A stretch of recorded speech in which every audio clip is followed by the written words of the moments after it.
ہل صاحب، پاکستان کی 70 سالہ تاریخ میں آپ نے ایک ہیومینیٹیرین جنگ کا تو ذکر کیا کہ جو کہ ہمیں لڑنی چاہیے۔ 70 سال میں پاکستان نے کتنی جنگیں لڑی ہیں؟ یہ ہماری اگر آپ دیکھیں جس طریقے سے پاکستان آزاد ہوا، جس طرح ہم ایک انڈیپینڈنٹ قوم کے طور پہ پیدا ہوئے، تو ہم تو آپ سمجھ لیں ایک حالت جنگ میں ہی پیدا ہوئے، کیونکہ ہم انڈیا سے جو اس وقت پری انڈیپینڈنس یا پری پارٹیشن انڈیا تھا، تو وہ تو چاہتا ہی نہیں تھا کہ پاکستان بنے۔ تو پہلے دن سے ان کی کوشش یہ تھی کہ ملک پاکستان بنے ہی نہ، اور اگر بنے تو اس کی زندگی بہت ہی شارٹ ہو اور بہت جلدی ختم ہو جائے۔ ہمیں تو پہلے ہی دن سے اور یہ میں آپ کو بتاؤں کہ ہندو ذہنیت اس وقت ان کی لیڈرشپ اور عام انڈیا میں سوچ یہ تھی کہ یہ ایک بہت بڑی خدا نخواستہ غلطی ہے، اور یہ بہت جلدی یہ پاکستان واپس آ کے دوبارہ انڈیا میں مل جائے گا۔ آپ نے یہ ان کی رائٹنگز کی، ان کے تھنکرز میں، ان کے ہسٹری میں یہ عام ان کا تاثر تھا کہ بھئی یہ تو کچھ عرصے کے لیے بن گیا ہے اور یہ ٹھیک ہو جائے گا۔ تو ہمیں تو اس جو ایک ہماری پیدائش، ہمارے وجود کے خلاف، جس کو ایگزسٹینشل تھریٹ کرتے ہیں، وہ ایگزسٹینشل تھریٹ تو ہمارے خلاف پہلے دن سے ہوئی۔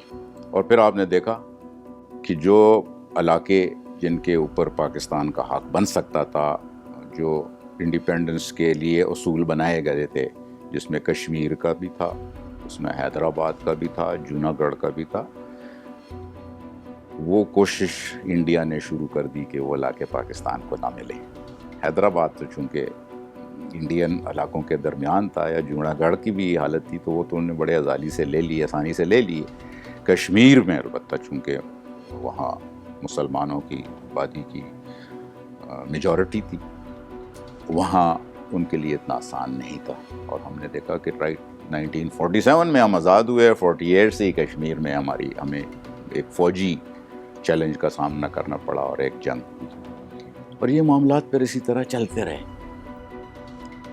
50s میں بھی اگر آپ دیکھیں ہماری جو پالیسیز تھی، مجبوراً یہ سیکیورٹی کا اس کے اوپر ایک بہت اثر، بہت ڈومیننٹ ایک آپ کہہ سکتے ہیں اثر تھا ہمارے جتنی ہماری پالیسیز تھی، کہ تاکہ ہماری جو ہمارے ایگزسٹینشل جو وجود کو ہمارے خطرات ہیں، یہ ہم کم از کم کر سکیں۔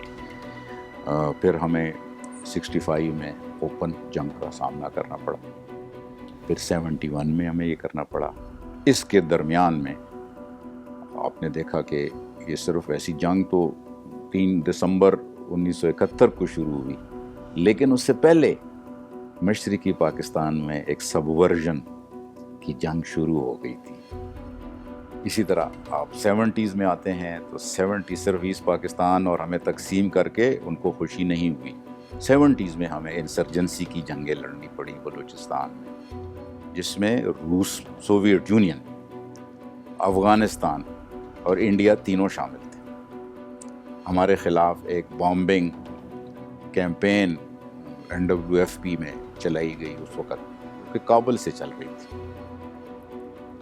اس طرح کرتے کرتے 80s میں افغانستان پہ جب قبضہ ہوا، افغانستان کے قبضے کے بعد پاکستان کے خلاف بھی ایک سبورژن اور بامبنگ کیمپین پھر کابل سے سوویت یونین اور افغانستان چلاتے رہے، پورے 80s میں چلتی رہی۔ یہ لوگوں کو اس بات کا بعض دفعہ، چونکہ افغانستان کی آکوپیشن نے پورے سچویشن کو ڈومینیٹ کیا ہوا تھا، تو جو درمیان میں باقی چیزیں ہو رہی تھی اس کو لوگ بھول جاتے ہیں۔ اسی طریقے سے جب آپ 90s میں آتے ہیں تو آپ دیکھتے ہیں کہ افغانستان ڈی اسٹیبلائز ہو گیا، لیکن ساتھ ساتھ افغانستان، وہ ہمارے مغرب کی طرف سے کوشش کی گئی کہ یہ معاملات کو پاکستان تک اس کو وسعت دی جائے۔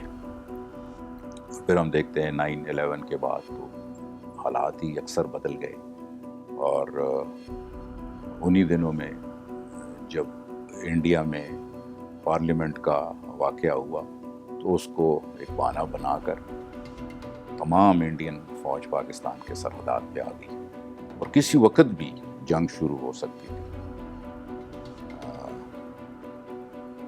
چونکہ اس وقت بین الاقوامی حالات بھی بدل گئے تھے اور پاکستان کی فوجی اور ایٹمی قوت بھی الحمدللہ قائم اور دائم تھی، تو وہ جنگ کی طرف آگے بات نہیں ہوئی۔ اس لیے یہ حالت جنگ تو آپ کہہ سکتے ہیں کہ ہمیں چیلنجز تو کنٹینیوس رہے ہیں۔ درمیان میں آپ نے دیکھا کہ یہاں پہ انسرجنسی ٹیررزم کیمپین شروع ہو گئی 9/11 کے واقعات کے بعد، اور وہ آج تک اگرچہ اس میں بہت بہت بہتری آئی ہے ضرب عصب کے نتیجے میں، لیکن وہ اس کا چیلنج آج تک ہمارے سامنے ہے۔ جل صاحب، آپ نے یہ تاریخ بتائی ہے، پاکستان ہر دہائی میں تقریباً ایک جنگ کا سامنا کرتا رہا ہے ان 70 سالوں میں۔ کیا جنگ جو کنونشنل کانسیپٹ ہے کہ نا دو فوجیں لڑ رہی ہوتی ہیں، وہ کانسیپٹ اب چینج ہو چکا ہے، اور آج کیا پاکستان ایک پراکسی جنگ کا شکار ہے؟ جی بالکل، جنگ کے کانسیپٹس وقت کے ساتھ ساتھ چینج ہوتے رہے ہیں، اور صرف آج نہیں۔ اگر آپ دیکھیں بعض دفعہ ہمارے کچھ ہمارے نادان دوست یہ کہتے رہتے ہیں کہ پاکستان نان اسٹیٹ ایکٹرز کو ایز اے پراکسی یوز کرتا ہے، یا جو انڈین ہمارے اوپر یہ بڑے الزام لگاتے رہتے ہیں، اور بعض دفعہ ہمارے وہی نادان دوست ان کو بھی اٹھا لیتے ہیں کہ بھئی پاکستان نان اسٹیٹ ایکٹرز کو اور پراکسیز کو as a extension of foreign policy استعمال کرتا ہے۔ تو جناب یہ جنگ، یہ طریقہ جنگ ہمارے خلاف 50 سے جاری ہے۔ 50 سے؟ جی، اور پاکستان میں کئی جو واقعات ڈیسٹیبلائزیشن کے ہوتے رہے ہیں وہ پراکسیز کے تھرو ہوتے رہے ہیں، اور آپ نے دیکھا کہ بنگلہ دیش کی جو وجود میں آنے کی جو واقعات تھے وہ بنیادی طور پہ ایک پراکسی وار سے شروع ہوئے تھے۔ ایسٹ پاکستان میں مکتی باہنہ کیا تھی؟ ابھی تو مودی صاحب نے بھی ڈھاکہ جا کے بنگلہ دیش کے عوام کو یہ دوبارہ یاد دہانی کرائی ہے، اور صرف بنگلہ دیش کو نہیں یاد دہانی کرائی ہے، ہمیں یاد دہانی کرائی ہے کہ یہ ہم نے کیا تھا۔ تو اٹ واز انڈیا جنہوں نے پہلی دفعہ پراکسیز کو as an instrument of foreign policy شروع کیا تھا۔ سری لنکا میں بھی کیا، ابھی نیپال میں بھی کر رہے ہیں، پاکستان میں بھی انہوں نے کیا ہے۔ اور یہ جو ایک کانسیپٹ ہے پراکسیز کو یوز کرنا اور پھر اس کے وجود سے انکار کرنا، پلازیبل ڈینائبلٹی، یہ ایک عام طریقہ واردات ہے، طریقہ جنگ ہے، جو کہ بہت سارے ممالک اور تقریباً سارے ممالک اس طرح کرتے ہیں، اور ہمارے خلاف یہ بالکل ہو رہا ہے۔ وقت کے ساتھ ساتھ اس میں صرف ہارڈ پاور، یعنی صرف فوجی طاقت کے علاوہ سافٹ پاور بھی آنی شروع ہو گئی ہے، جس میں ایک سب سے اہم جو سافٹ پاور کا انسٹرومنٹ ہے وہ آپ کا محکمہ ہے جو میڈیا ہے۔ اس کے علاوہ یہ جو سلسلہ ہوتا ہے اس میں جو انٹرنیشنل NGOs کا استعمال ہوتا ہے، یہ بھی بہت اہم ہوتا ہے۔ یہ ہم نے دیکھا ہے کہ نہ صرف ضروری نہیں ہے کہ وہ خود اس مقصد کے لیے NGOs بنائے جائیں، بٹ جو بین الاقوامی ادارے ہیں ان کو بھی اس کے استعمال، آپ نے دیکھا تھا کہ ایبٹ آباد کے واقعات میں کس طریقے سے سروے کرنے کے لیے، کس طریقے سے معلومات اکٹھے کرنے کے لیے ایسے بین الاقوامی ادارے استعمال کیے گئے، جس پہ پاکستان میں ری ایکشن ہوا، جس میں بہت سارے مسائل ہمارے لیے، یعنی ہمارے ہیلتھ کیئر کے بارے میں مسائل پیدا ہوئے۔ یہ ابھی نئی چیزیں ہیں، اس لیے میں اس کی زیادہ اس میں ڈسکشن کی ضرورت ہی نہیں ہے، عوام کو ابھی تک یہ چیزیں معلوم ہیں۔ جل صاحب، آپ نے ذکر کیا میڈیا کا، میڈیا اس پراکسی جنگ کا حصہ کیسے ہے؟ دیکھیے جی، سب سے آج کل جنگ میں سب سے اہم چیز جو ہے وہ نیریٹو، وہ لوگوں کو ذہن ایک نقطے پہ اس کو بنانے کا ہوتا ہے۔ اگر آپ کوئی ایسا نیریٹو ڈیولپ کریں، مثال کے طور پہ آپ کو یاد ہوگا 9/11 کے بعد پاکستان میں کئی قسم کے سوچ، ایک مثال کے طور پہ ہماری فوج نے ٹیررزم کے خلاف جنگ شروع کی، لیکن پاکستان میں ایک سوچ یہاں چل رہی تھی کہ جناب یہ تو ہماری جنگ نہیں ہے.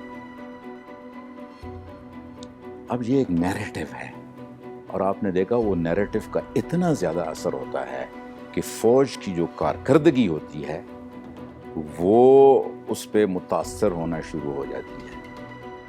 اب اگر آپ ایک نیریٹو آج شروع کریں کشمیر کے بارے میں جس طرح بنایا گیا ہے، آپ نے دیکھا 2001 کے بعد یہ نیریٹو چلائی گئی کہ یہ کشمیر تو جہاد نہیں ہے، یہ تو جنگ آزادی نہیں ہے، یہ تو آزادی کی اسٹرگل ہی نہیں ہے، یہ تو ٹیررزم ہے. اب یہ نیریٹو آف ٹیررزم جب وہ کشمیر کے ایک بالکل ان کی جس کو میں کہوں گا ان کی رائٹ بنتا تھا، اس کو انہوں نے ایسا کنفیوز کر دیا کہ یہ کشمیری تو بھئی ٹیررسٹ ہیں، یہ تو ان کے اوپر یہ تو انڈیا معصوم ہے اور کشمیریز کوئی غلط کام کر رہے ہیں. These are narratives. یہ اس قسم کے نیریٹو کس کے تھرو پھیلائے جاتے ہیں؟ اس میں بہت اہم کردار میڈیا کا ہوتا ہے، جس میں ہمارا جو فارمل الیکٹرانک پرنٹ میڈیا کے علاوہ اب سوشل میڈیا آنا شروع ہو گیا ہے. آپ نے دیکھا یہ پورے مڈل ایسٹ میں سو کالڈ عرب سپرنگ سوشل میڈیا کے تھرو آیا. ایک پرسیپشن بنایا گیا کہ جناب جو مڈل ایسٹ کے سارے مسائل ہیں وہ نہ اسرائیل کی وجہ سے ہیں، نہ فلسطین کی آکوپیشن کی وجہ سے ہے، نہ امریکی انٹرفیرنس کی وجہ سے ہے، وہ صرف ایک وجہ سے ہے، اور وہ یہ ہے کہ ان ممالک میں جمہوریت نہیں ہے. یہ ایک نیریٹو بنایا گیا ہے، اور وہ نیریٹو اتنا مضبوط تھا کہ آپ نے دیکھا کئی سارے ممالک کی حکومتیں گر گئیں، اور اس وقت وہ پورے مڈل ایسٹ میں ایک ڈیسٹیبلائزیشن کا ماحول ہے، لیبیا سے لے کر شام تک اور شام سے لے کے یمن تک. میں اس پہ آتا ہوں. جنرل صاحب، آپ نے میڈیا کے رول کی بات کی اور نیریٹو کی. 1971 میں آپ نے کہا کہ وہ بھی ایک پراکسی جنگ تھی جو کہ شروع ہوئی پہلے، اور انڈین اسٹیٹ باقاعدہ طور پہ اس میں کری تھی. اس میں میڈیا کا کیا رول تھا، انٹرنیشنل میڈیا کا، اور پاکستانی میڈیا کا اس حوالے سے کیا رول تھا؟ دیکھیں جی، اس میں اس وقت تو پاکستانی میڈیا اسٹیٹ کنٹرول تھا، بہت ہی کمزور تھا، لیکن انٹرنیشنل میڈیا تو اتنا ہی مضبوط تھا شاید جتنا مقابلتاً کمپیریٹیولی جتنا آج ہے. لیکن اس وقت نیریٹو کیا چلی؟ اس وقت نیریٹو یہ چلی کہ کسی نے یہ نہیں کہا کہ کوئی مکتی بائنی قسم کی چیز ہے یا کوئی اگرتلا سازش تو ہوئی تھی، اب سب مانتے ہیں کہ حقیقت ہے. سب نے یہ جو ہے اس بات کو انٹرنیشنلی انڈیا نے یہ انشور کیا کہ یہ پرسیپشن بنے کہ اصل مسئلہ نہ اگرتلا کا ہے، نہ انڈین انٹرفیئرنس کا ہے، نہ مکتی بائنی کا ہے. اصل مسئلہ یہ ہے کہ بنگلہ دیش سے 1 کروڑ مہاجر انڈیا چلے گئے.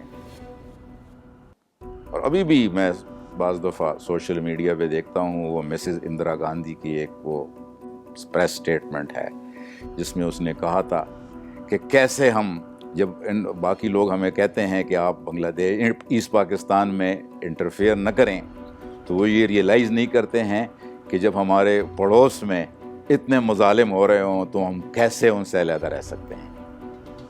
یہ نیریٹو بنایا گیا، اور اس نیریٹو کی وجہ سے مشرقی پاکستان میں انڈیا کی ملٹری انٹرونشن کو ایک لیجیٹیمیسی دی گئی.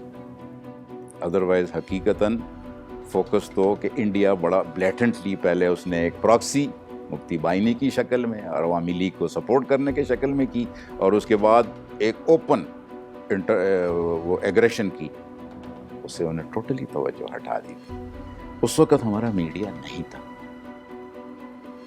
اگر ہمارا میڈیا ہوتا تو کئی میرے خیال میں شاید اس ڈیبیٹ کی نوعیت بھی تھوڑی سی مختلف ہوتی، اور جو ایک ون سائیڈڈ مشرقی پاکستان کے معاملات کے بارے میں، انڈیا کے ایگریشن کے بارے میں، انٹرنیشنل کنائیونس یعنی وہ تقریباً انڈیا کے اس ایگریشن میں شامل ہو گئے تھے، اس کے بارے میں سوچ تھوڑی سی مختلف ہوتی.